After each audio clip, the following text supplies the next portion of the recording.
Hey, Shosh. Hey, Kelli. Are you pumped for today? It's the episode you've been waiting for. Oh my gosh. Is this the episode where I finally get to talk about my love for Section 230 of Title 47 of the U.S. Code that was enacted as part of the Communications Decency Act of 1996, which is Title 5 of the Telecommunications Act of 1996? Yeah, also love the enthusiasm. You must have that title memorized, right? Perhaps. I do love Section 230. It's one of my favorite laws in general, and especially about the internet. And I don't like laws a lot. I think a lot of them are badly crafted, but this one, I know, you're obsessed with it, and I'm really glad you feel that way because I have a surprise for you. oh my gosh. Since today's episode's all about the internet, and we want to talk about Section 230, I couldn't think of a better guest to have on than you, my co-host, Shoshana Weissman. Kelli, I'm speechless. This is a true honor. I had no idea. There's so many people I'd like to thank. First and foremost, myself, the best person in the world. My parents for getting dial-up in our house when I was young, so I could use the internet too much. Everyone at R Street for supporting my dreams of keeping the internet free and full of sloths. And really, all you listeners out there who have come back week after week to get us to this point. That was a great Oscars speech. I didn't even have to play you off. So it's going to be fun for sure. Shall we play the opening theme music, introduce ourselves, get right to it? I think the music's already playing.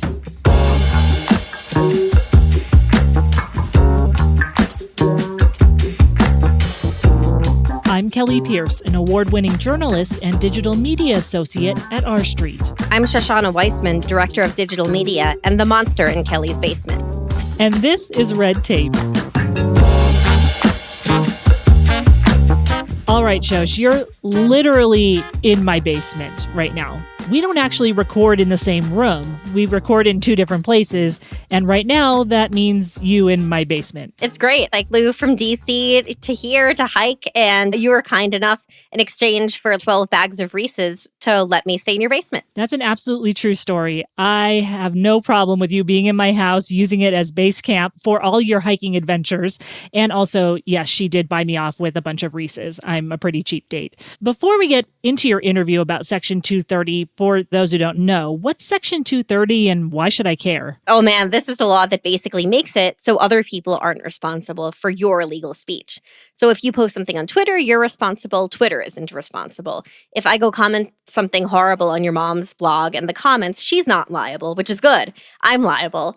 And also it stops these companies from being sued over this if it can't be their speech to begin with. So it's a law that says that what I put on the internet's my speech, and therefore third-party platforms, like my mom's theoretical blog, hosting that speech aren't liable for what I say. Yeah, exactly. The basic way I think about it is that it's a law clarifying personal responsibility. Yeah, that makes a lot of sense.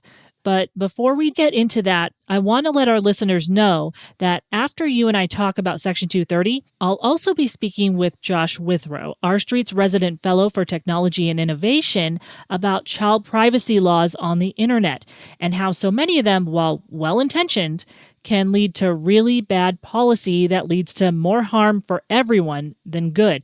But first, the woman who made all the cool kids talk about Section 230, Shosh! Oh my gosh, I'm ready. Great. When you talk about something like limited liability for social media companies, folks, usually conservative, but some on the left too, get legitimately angry that their speech is being censored through content moderation decisions. Why would it be worse for them if Section 230 goes away? So this is something that they don't tend to think about a lot. Like Ben Shapiro exists because of social media. There's so many social media stars that wouldn't have existed without it. And it puts more power back in the hands of the people. Before social media, it was like you had Fox News, you had CNN, you had MSNBC, you had the New York Times. But if you weren't a columnist, if you didn't have your own show, you didn't have this network like you do today.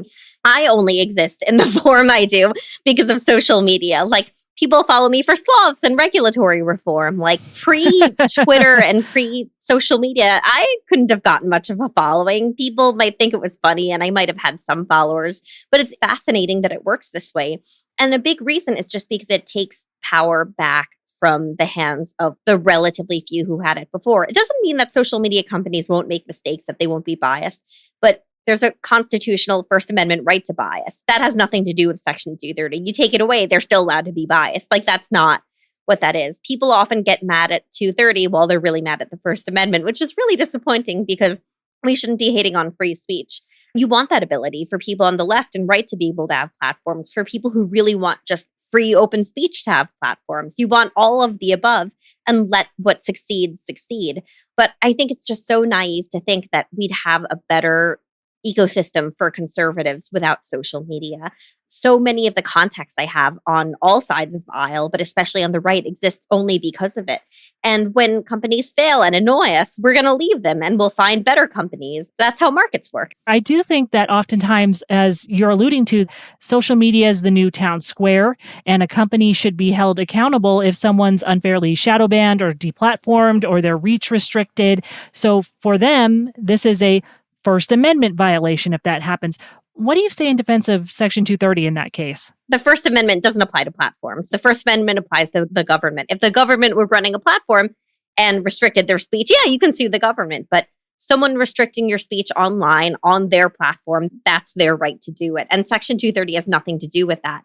Before Section 230 was enacted, moderation was still in any form, whether it's banning, restricting, promoting, all of that was fully legal and constitutionally protected speech on their platforms that wasn't theirs. So the reason it actually got enacted, and this is one of my favorite stories in policy, is that the Wolf of Wall Street sued Prodigy, a very old platform in the 90s. And some guy just commented on Prodigy in the platform and said, hey, Stratton Oakmont, they're scammers, they're frauds, all this stuff. And even though he was right, it's liable to say that if you don't have proof. So Stratton Oakmont took him to court and took Prodigy to court.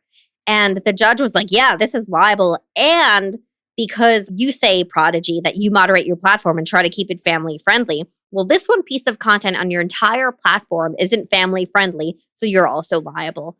And what's key there is the judge was saying, oh, try to keep your users safe. And if you fail on one piece of illegal content, then you're out of here. You're going to be liable for it. But don't try to protect your users and don't try to take illegal stuff off your platform and you're fine. But it's so funny to think about that. One, the guy was actually right and he is a whistleblower. So under the previous law, it was just easier to suppress whistleblowers because I'm not sure that Stratton Oakmont would have sued if they could only go after that one guy. But if they can go after the platform, that's where the money is. And that's where hey, if you dare allow other speech on here, we're going to sue you. And that threat's real. Section 230 is why we can have negative reviews. Otherwise, businesses, doctors would all sue to take down negative reviews, even if it went nowhere in court. So back to here, you still have all these different platforms you can engage in, from Facebook to Instagram, Twitter. Blue Sky is becoming a thing. But it's so wild to me that any conservative would think that the previous way things worked was better when you had very limited outlets for conservatives. There's still tons of conservatives on Twitter, and there were under prior leadership too. Absolutely. And I will say it's not just conservatives, though. There are people that are clearly on the left side of the fence, socialists and progressives, who have the same argument that they've been shadow banned, deplatformed because they've criticized those in power. But there's something that's called the moderator's dilemma that you've written about. What is it, and how do government rules around this stuff make it harder for new companies, maybe with better moderation policies or practices, to enter the market? So basically, before Section 230, the state of affairs was the moderator's dilemma. And it meant that either platforms touch everything so that way they wouldn't be liable for anything at all on there, or they moderated absolutely nothing, so courts wouldn't assume they were liable for anything. A lot of people think moderation is all judgment-based calls. Oh, do I like this? Do I not like this? But there's racism, there's hate speech, and hate speech is legal speech, totally legal speech, but it allows them to take that off. Threats, violence, child exploitation, terrorism. Terrorist speech is fully legal content. You can say pro-terrorist things, and you're protected by the First Amendment, but they want to take that stuff down. And even if they tried to take down illegal speech, there's often no way to know. Like in the Prodigy case, calling the Wolf of Wall Street a scammer and a fraud, that was proven by a court to be liable, even though it was true. There's all these different kinds of scenarios where you basically want them to have that discretion to create good platforms. Otherwise, you become 4chan, and even 4chan moderates, and it's still just this awful, awful place. Without the moderator's dilemma, you either have incentive to do nothing and that way avoid liability. Or the other side of that is you have to moderate everything so that it's just like rainbows and sunshine. If anyone says anything mean, that could be libel and you just don't know. So you want to take that down. And that's just not a healthy place for the internet. It doesn't mean what we have now is perfect. It doesn't mean it can't be better, but Section 230 isn't the problem. In most cases, the issues people have are just sadly with the First Amendment. Also, though, you hit on this sort of public safety component that people are worried about when it comes to the interwebs. You have child exploitation, like you said, terrorism. Those are really top of mind. And we got to point out child exploitation, terrorism, these things are already illegal. It's just about how do we fight those in the new era.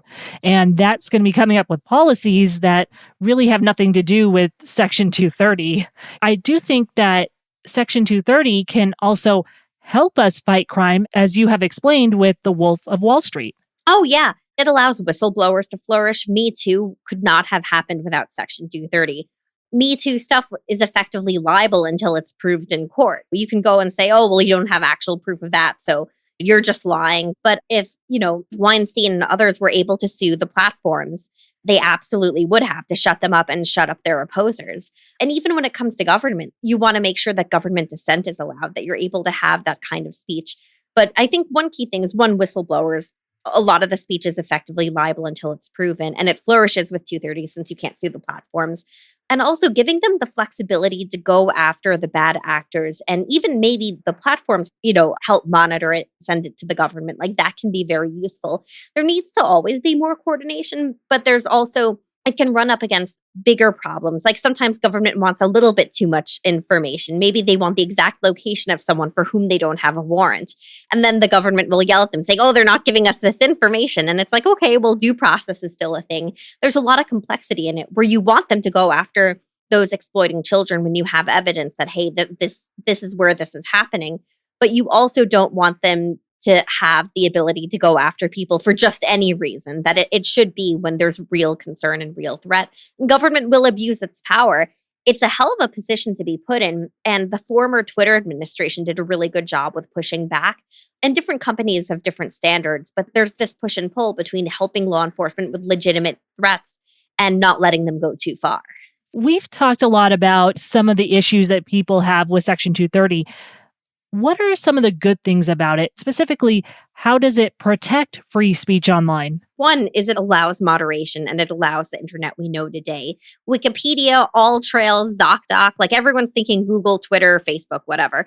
But for me, it's the reason I'm able to find good doctor reviews. I mean, I have 7+ autoimmune diseases. But when I started, it took me 8 gastroenterologists to find one who believed me and who didn't call me crazy. Wow. And crazy is their word, not mine. But these days, I'll go to ZocDoc and I'll look at reviews and I'll figure out, okay, what do they say about this doctor? Does this doctor listen?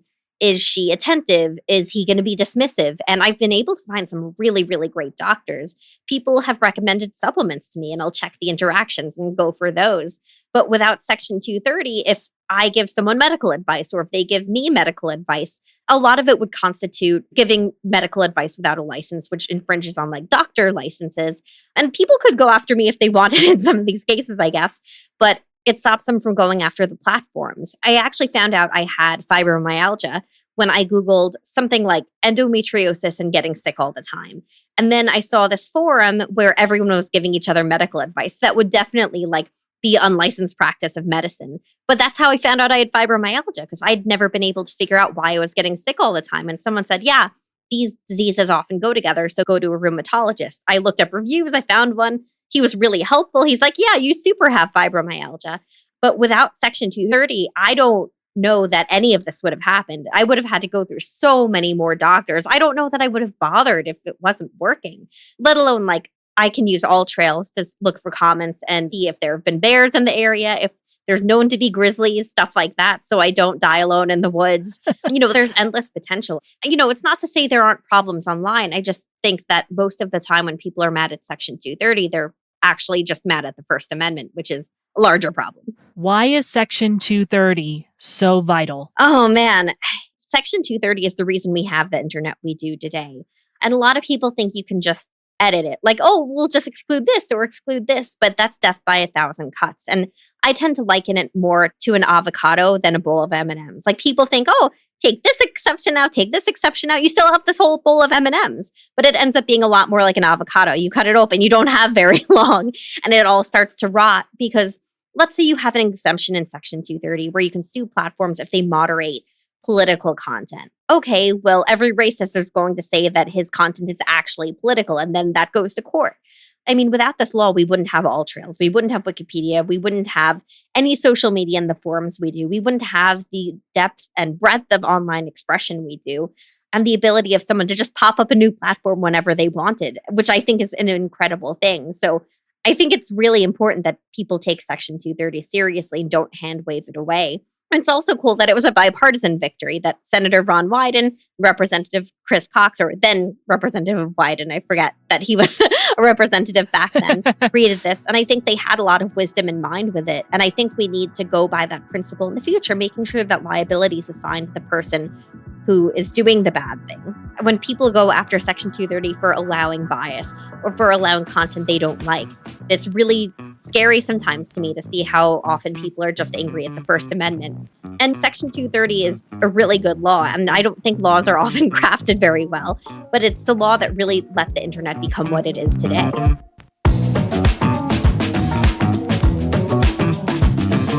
Thanks for breaking it all down for us here, Shosh. Anytime, Kelly. Am I free to go now? No, I still need you to help me co-host the rest of the episode. Oh, yeah, I forgot. I got so into talking about Section 230 that I forgot we have a whole second half of the show where you're speaking with someone who's not me, Josh Withrow, about the internet and child privacy laws. I know you talk about that too, but it's time for someone else to do the heavy lifting. Josh can get swole with the heavy lifting on this issue. Let's take a break. Red Tape from R Street. We'll be right back.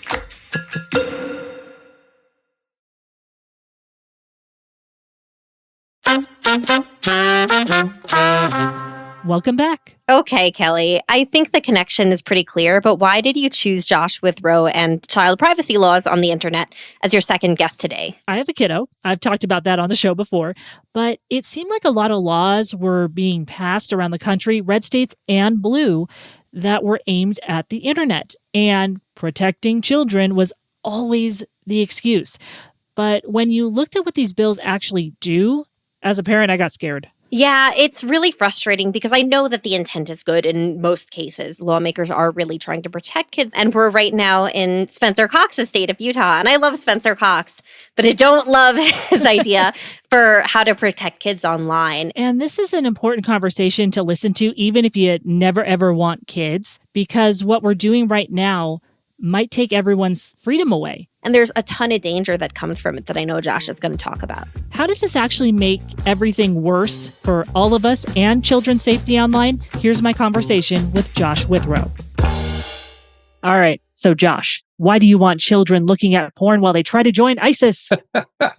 It's funny, but I get asked that question seriously a lot. Like, why is it that you want to expose children to all the terrible things online? And the answer is, I don't have kids yet, but God willing, I would like to. And this is something I think about a lot. There is a lot of terrible stuff on the internet that I absolutely do not want my son or daughter to see. And I absolutely want to do what I can to make sure that they have a safe and productive use of computers and the internet. But I also want to make sure that in protecting our kids, we don't pass policies and laws that fundamentally destroy the way social media and the internet works. And unfortunately, in a lot of cases, legislation that sounds good to keep the kids safe has a lot of unintended consequences, but lawmakers in their haste to do something for the children don't stop and actually think about how things work. I asked that question to you and Jess, but you really brought up a great point because this conversation tends to devolve into that, right? Just pointing fingers and accusing folks of wanting to harm children. And I want to say, as the parent of a young child, I'm also the daughter of a retired teacher, we want to stress that threats to children's safety and mental well-being do exist online. Absolutely. And hey, they existed in my time. I'm just of the right age that my parents first got an internet connection in our house when I was 10 years old. So I've had internet access for most of my conscious life.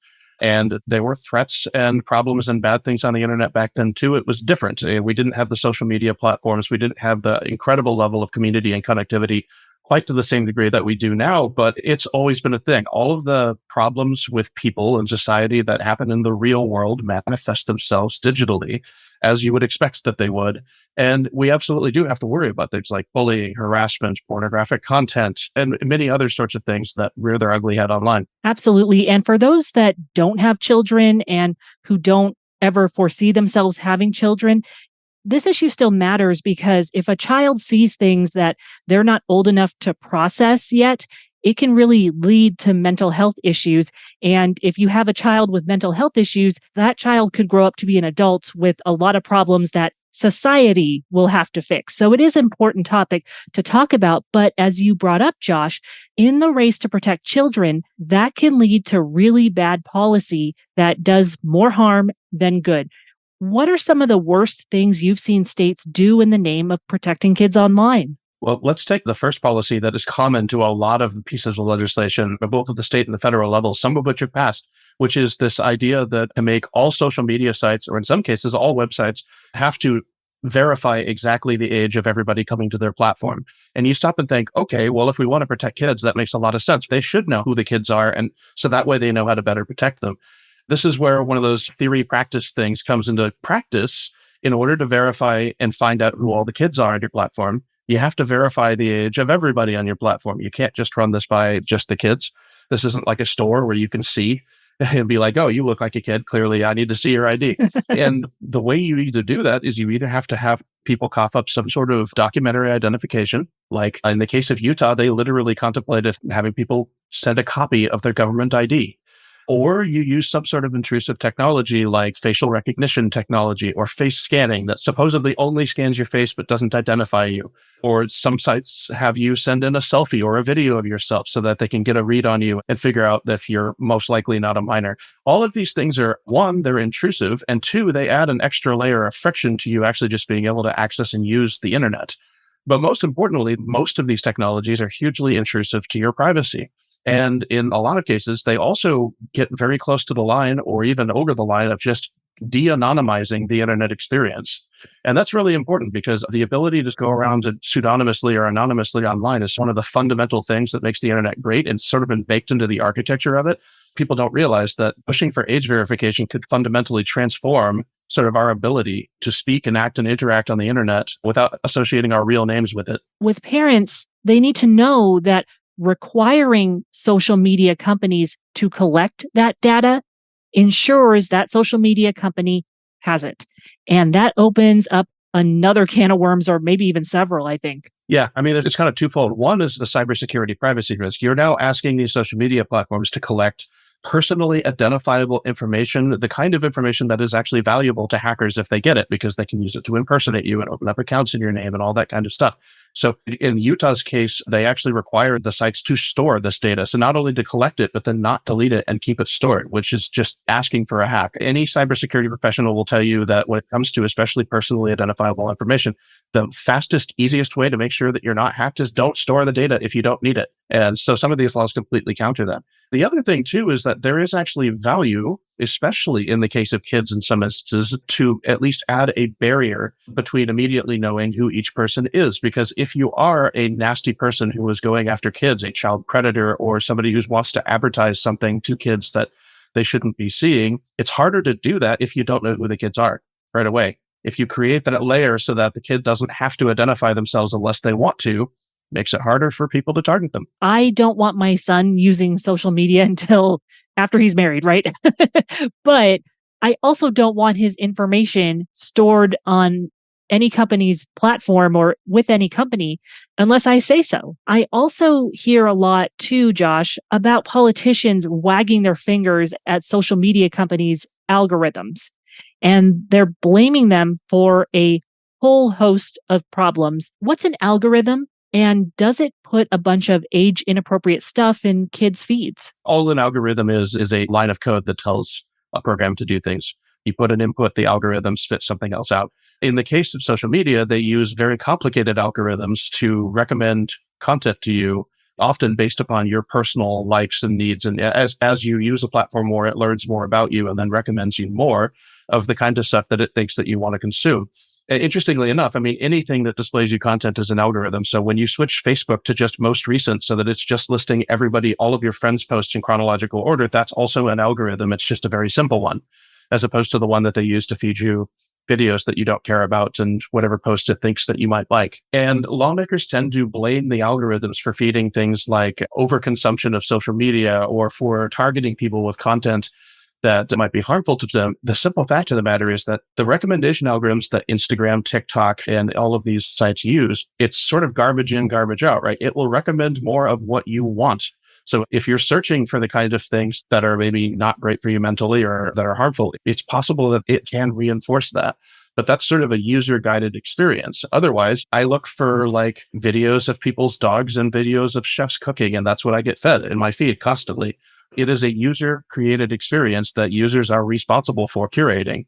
The algorithm is not responsible for what you do. We all have an interest in seeing the next generation grow up healthy, mentally strong.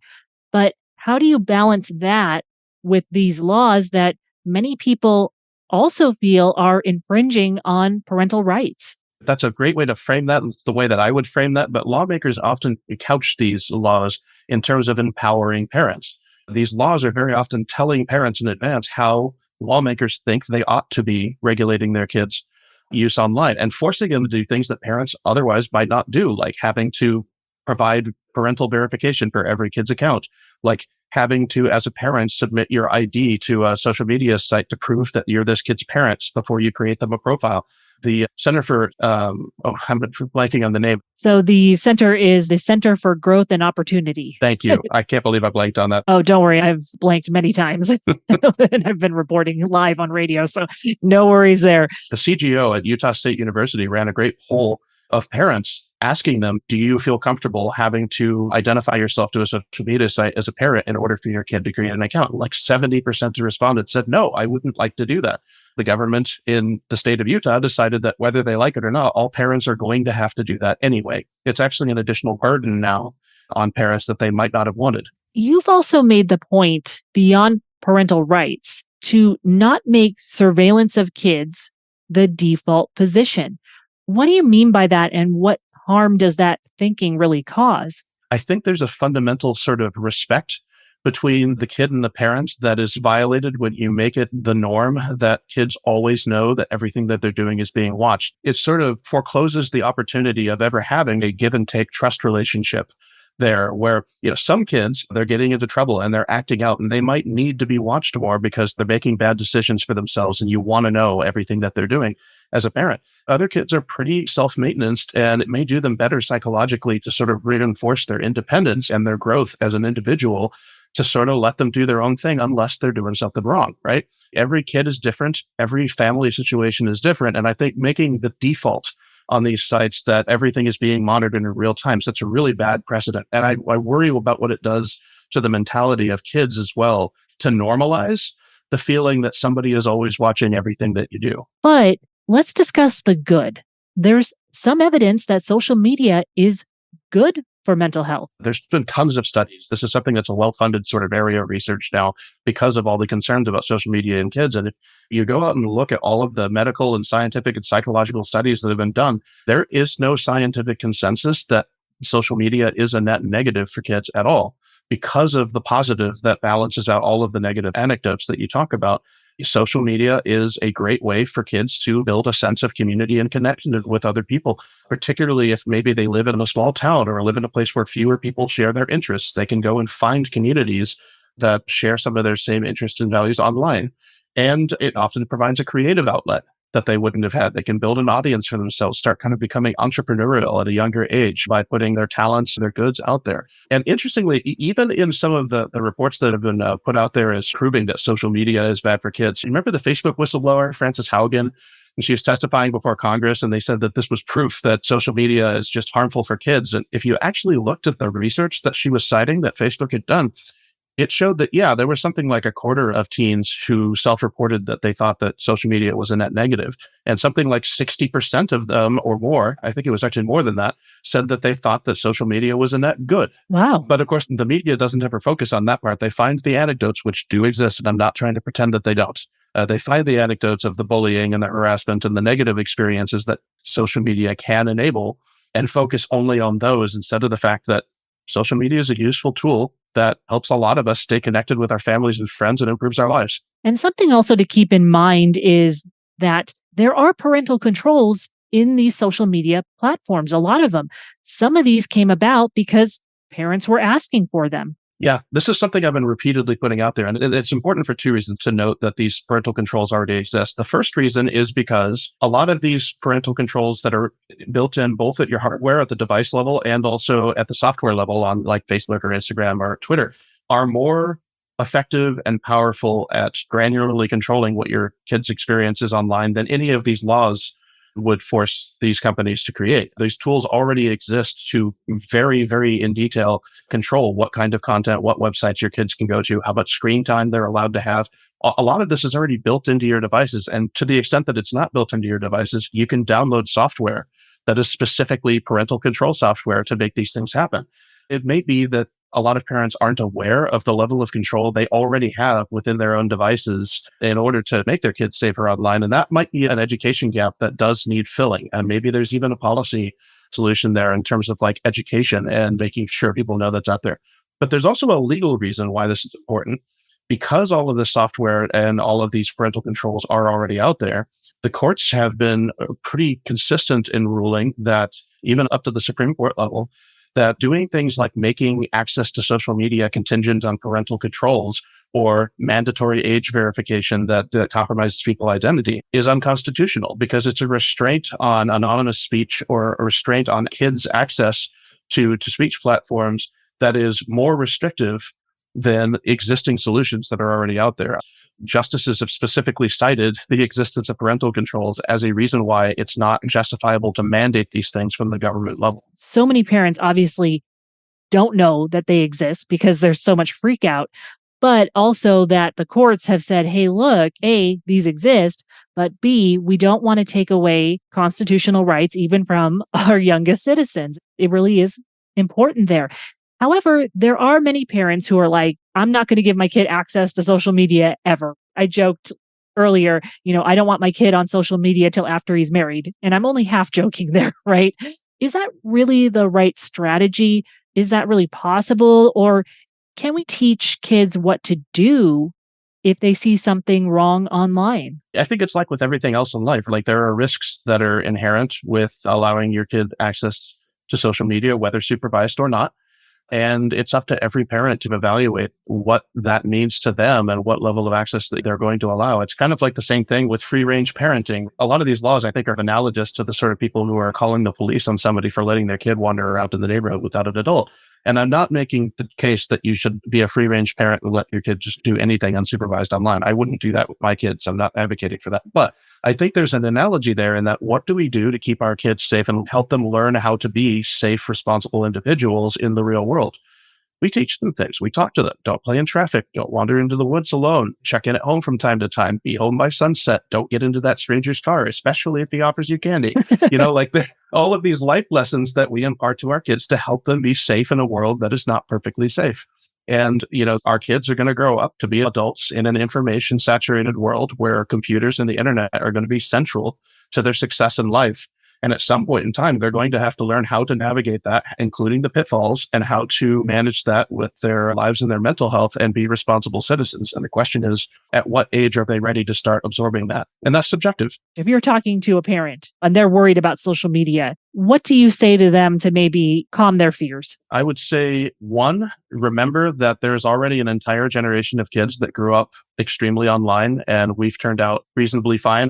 But two, the tools are out there. It's part of the responsibility of being parents is that we have to take a little bit of time to inform ourselves of the tools that are available to us. And I'm always happy to point people to what those are and try to help them navigate this complex world of controlling their kids' access to the internet and what they can see. But don't be afraid of it. There's a lot of wonders on the internet. I learned many of the skills that have defined my life on the internet. Take the good with the bad, learn to protect them as best as you can. And it's the same as anything else in life.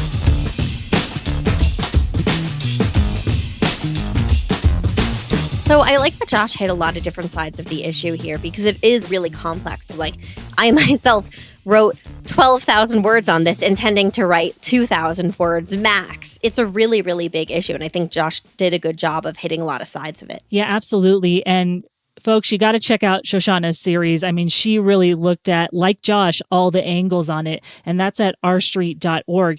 And I also think it's good that Josh stressed how much we all want to protect kids online. Again, even if you never want kids, we have an interest as a society in making sure they're protected. Children who access material that's too mature for their age level, they can develop into adults with problems that society as a whole deals with. The road to hell is paved with good intentions.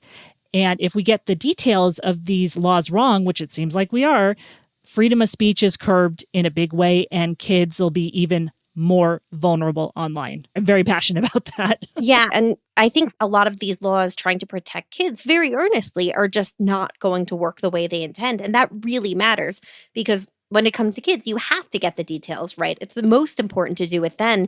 And there can be, unfortunately, sometimes the least incentive to at those times. Absolutely. We do have to think of the children, but we also have to think bigger. And people can fight back against these companies. A lot of times government's coming in and saying, oh, well, we need to protect you from the big bad Twitter, right?